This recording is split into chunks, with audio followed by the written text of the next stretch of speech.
गोपी कौन है जिसके रोम रोम में कृष्ण समाया है। बेंदी में बाल कृष्ण, बिंदी में कौन? बेंदी में बाल कृष्ण, मेहंदी में मोहन प्यारे। बेंदी में बाल कृष्ण, मेहंदी में मोहन प्यारे, चोटी में चोर श्याम, मोती में मुरारी है। कर्ण फूल कमलापति, द्वित दामनी दीनानाथ, हारों में हरि तो बाजू बंद में बिहारी है। जिसके हर साज श्रृंगार में भी कृष्ण होता है। गोपी सजती है किसके लिए? संसार के लिए नहीं, मुझे कृष्ण देखे और देख के उसे सुख मिले। प्रेम मतलब क्या? तत्सुखे सुखित्वम, जिनसे आप प्रेम करो उनके सुख के बारे में सोचना ही प्रेम है।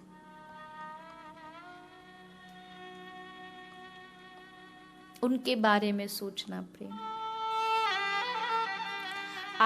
आज ही या कल ही में बरसाने के बाबा हैं, उनका कोई संवाद श्रवण कर रही थी। उसमें बाबा कह रहे थे कि श्री राधा रानी विराजमान है और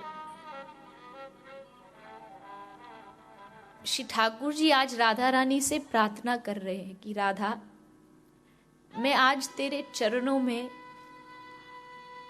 अलता लगाऊंगा, तो क्या ये सेवा मुझे प्रदान करेगी? राधा रानी कुछ बोलती उससे पहले मंजरी बोल पड़ी, ना ना ना ना, तू गाय चराने वाला श्रृंगार करना क्या जाने। हमारी राधा रानी का श्रृंगार बिगाड़ दिया तो। पर किशोरी जी ने मंजरी को इशारा दे दिया। मंजरी वो है जो राधा रानी का इशारा ही समझ जाती है।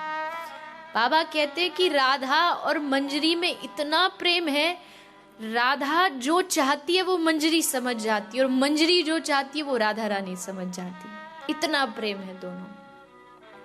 यहां तक कहा कि राधा रानी बैठी है, मंजरी बैठी बैठी सोच रही है मैं राधा रानी की अब क्या सेवा करूं, बहुत देर हो गई, कोई सेवा नहीं मिली मुझे।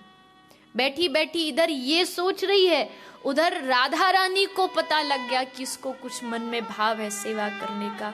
और कहते गोलोक की प्रकृति भी ऐसी है कि वो प्रकृति अपने आप राधा रानी को अपने हृदय में प्यास लगने लगती है अपने आप। इतना प्रेम है, इतना प्रेम है कि मंजरी को भाव है कि मैं कुछ सेवा करूं, और राधा रानी को उसका भाव देख करके प्रकृति ने ऐसा मन बनाया, राधा रानी को प्यास लगने लगी, उसे सेवा का अवसर मिल गया और वो दौड़ कर जाती है, जल लाती है, श्री राधा रानी को प्रदान करती है। इतना प्रेम है। तो ठाकुर जी श्री किशोरी जी के चरणों पर अलता लगाना आरंभ करते हैं। लेकिन जैसे श्री राधा रानी के नख चंद्र का कृष्ण को दर्शन हुआ और नख चंद्र से एक प्रकाश निकला, जिसको देख करके मुख तो छोड़ो, राधा रानी के चरण नख को देख करके ठाकुर जी एकदम विचलित हो गए, शरीर एकदम रोमांचित हो गया, कांपने लगे। श्री राधा रस सुधा निधिकार कहते हैं कि जब पहली बार ठाकुर जी ने राधा रानी का दर्शन किया था, अगर आप इस वर्णन को ग्रंथ में पढ़ लोगे आप समझ जाओगे कि क्या प्रेम होता है। कहते हैं प्रेम सरोवर में पहली बार राधा कृष्ण का मिलन हुआ और राधा रानी को देखते ही वंशी हाथ से छूट गई। वंशी ठाकुर जी के हाथ, वंशी स्खलितम शिखंडम वेणु करान निपतितेन स्खलितम शिखंडम, वेणु छूट गई, भगवान के शरीर सर से मुकुट धरा पर आ गिरा और भगवान मूर्छित होकर के हा राधे कह के बेहोश धरा पर गिर पड़े। सखाओं ने कहा क्या हुआ श्री कृष्ण को? जल लाया गया, श्री ठाकुर जी के मुखमंडल पे जल डाला गया, छींटे लगाए गए ताकि इनको होश आए।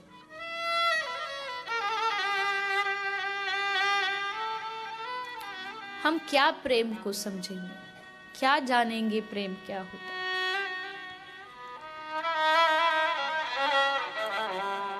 हमने संसार में बस स्वार्थ देखा है, इसलिए राधा कृष्ण के प्रेम में भी हमें स्वार्थ दिखाई देता है।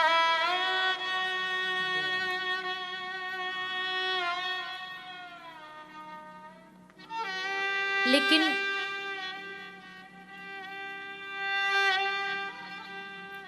काश भगवान इतनी कृपा करें कि हम राधा माधव के इस प्रेम को समझ पाए।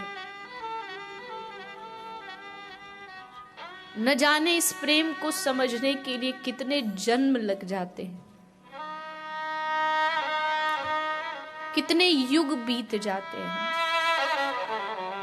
और सूर कहता है कि नाचो बहुत गोपाल अब में, जन्मों जन्मों से बस भटकते ही तो आ रहे हैं, नाचते ही तो आ रहे हैं, आज तक उस प्रेम को समझ ही नहीं पाए। लेकिन किसी सत्पुरुष, किसी महापुरुष, किसी सद्गुरु के चरणों में बैठ करके इस प्रेम को वो हृदय में प्रकट करने की सामर्थ्य रखते हैं। एक प्रेमी ही प्रेम को समझा सकता है।